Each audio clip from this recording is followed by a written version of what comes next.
Hey! What is the biggest determining factor that tells the ball where to go? The face, racket face. Yep. When? At the moment of impact. Right. Yeah. Contact, just tiny split second of time. At that moment, wherever the strings are facing, is where the ball is going to go. Okay. So where you're standing on the baseline makes certain angles more easy to access. Okay. It makes the closer you are to the middle, the easier it is to hit down the middle. Farther out wide you are, the easier it is to hit an angle, because the angle at which you're hitting is just more conducive to that direction of target. Okay. But regardless of where you are on the line, you can easily hit any spot in the box simply by, as you move up to contact with your racket, adjust the angle of your racket face. So from the middle here, I could easily hit that far corner, or that bench if I wanted to, simply by turning and twisting my racket to face those different directions.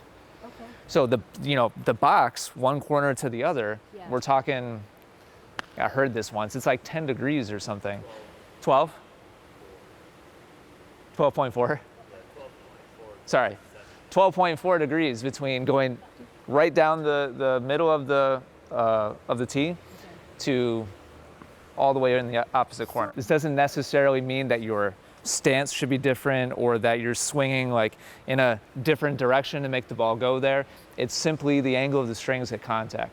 In other words, you should be able to use the same toss, the same position, the same stance, the same amount of turn with your body, the same motion, but simply turn your racket to face where you want the ball to go. So I'd like you to take a couple balls, and you're gonna start off aiming wide, and you're gonna go through your motion until you hit one out wide. And then we're gonna go down the middle, meaning between the two bottles. These bottles have split the boxes into thirds. Okay. So we have a wide third, a middle third, and a down the tee third, a center third. Okay. So we're gonna hit two out wide on purpose, two in the middle on purpose, two down the tee on purpose, and then we'll go to the ad side and do the same thing. Okay. So the speed that I just went through is the speed I want you to go through for right now. Just go slow so that you can feel what your hand is doing. And it's just a matter of experimenting and making small fine-tuned adjustments. 12 degrees is the difference between in that corner and in that corner of the box. So let's start off on the deuce side, and we'll start off out wide. So just real slow, calm motion. Less than half speed.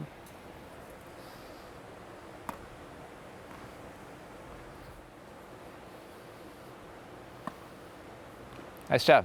That's two out wide. Now let's go for the middle third of that box, AKA a body serve. Good adjustment, nice job. It's right direction.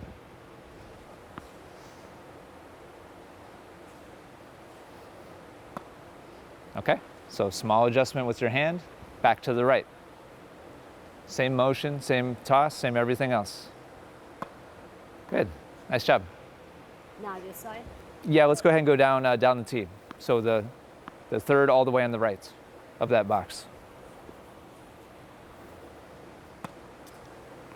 It's the right direction. Good. Let's go to the ad side and start off down the tee again. So the third all the way on the left. All right, almost. Make an adjustment. Small change to the angle of your hand and therefore the racket face up at contact. One more there.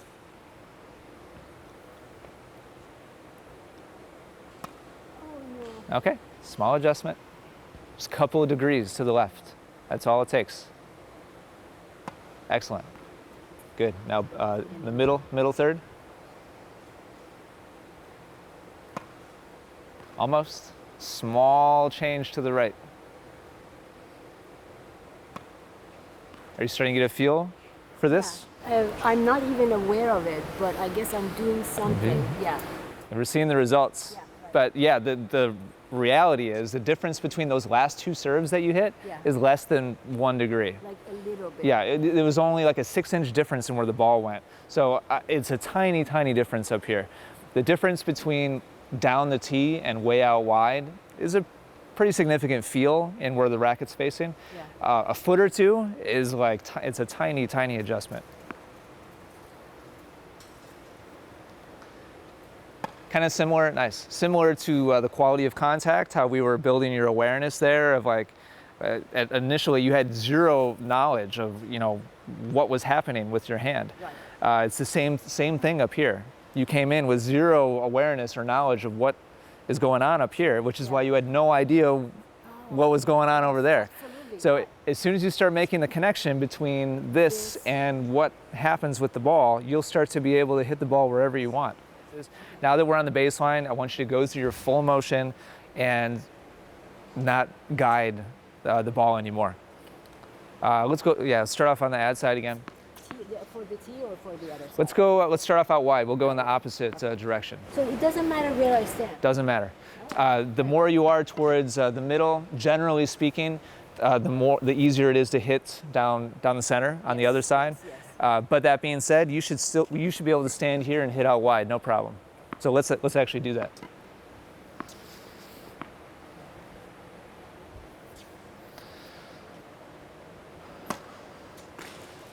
Shot. It's one. So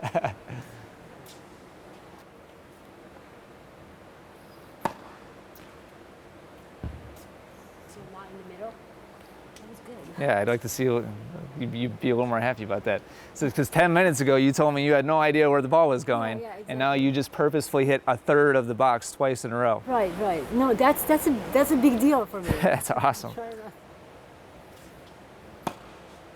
Almost. Careful about getting too. Guiding. Yeah, exactly.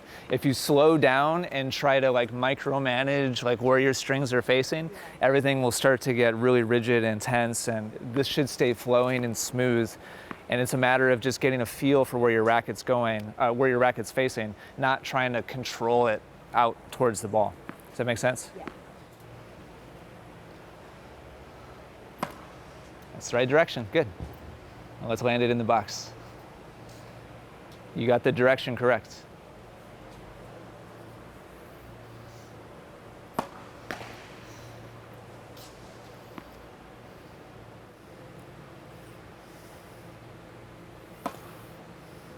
Let me show you something real quick, Gina, just because I want you to see it. I want you to watch your hand.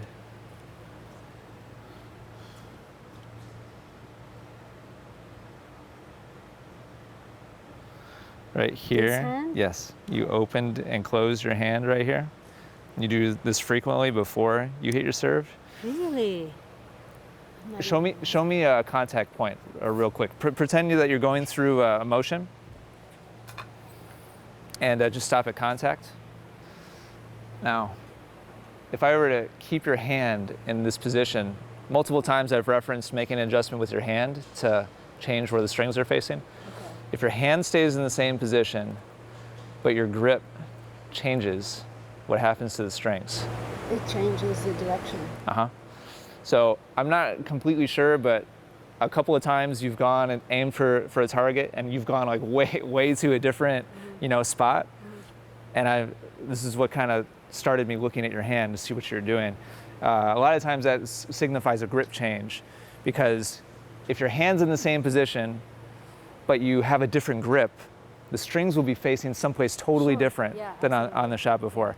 And so I've been watching this. I don't know for sure that you're shifting it back and forth, but if you are, it's something you really need to understand. Totally changes what is happening up here, and therefore what happens over there. All right, out wide. Last two.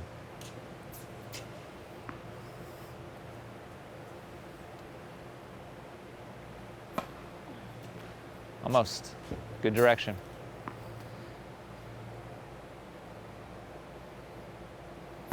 Nice. One more.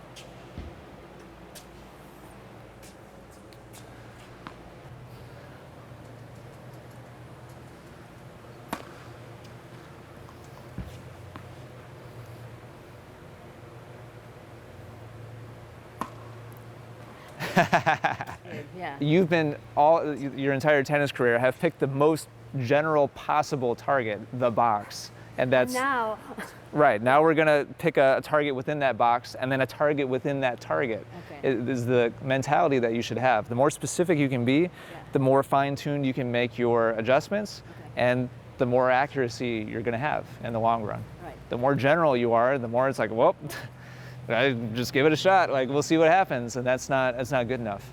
All right, now you're gonna play a game of horse against Ira. You can stand anywhere on the baseline Okay. and pick a spot. So you call the shot. If you make it, Ira has to stand in the same spot and hit the same shot. Oh, all right, Ira, no pressure.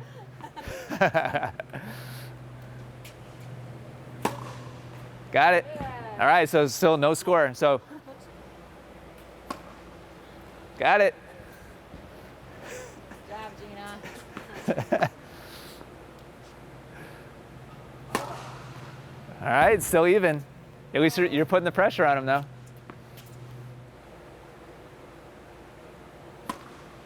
All right, Ira's choice. Body? Yeah, body. Oh, all right, Gina, you got to hit it. Oh, just deep, just deep, just deep. So you got H, you got one letter. We'll play pig. We'll do first to 3 letters. Nice. Wide. Yep, wide from the deuce side. We'll be right there. Whoa! I'll give it to her. Nice shot. Nice shot. Clutch. All right, Gina, for the game now, out wide. Come on, Gina. You make it, you're still alive.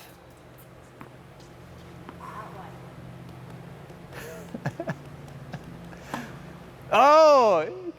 Got it. With confidence. Nice job. Nice job, thank you. I didn't think I could place as many. I thought for me, for my expectation, I placed more than I thought. Yeah, you did really well. Yeah. So you can do it. It's just a question of how many of your repetitions from here on out are you going to have that level of expectation and that level of intention. The more and more and more you do it, the more and more second nature this will be, and the more accurate your results are going to be. I'm going to set a target every time I serve. Good. Every serve. I mean, what's the point of like not? I agree completely. Yeah. If you're what's the gonna thing go through the effort of hitting the serve, you might as well have some kind of outcome. Right. It could. I mean, I could miss it, but at least You can learn from it. I can learn from it. Yeah. Exactly. No, that was great. Thank you. Yeah. Good job.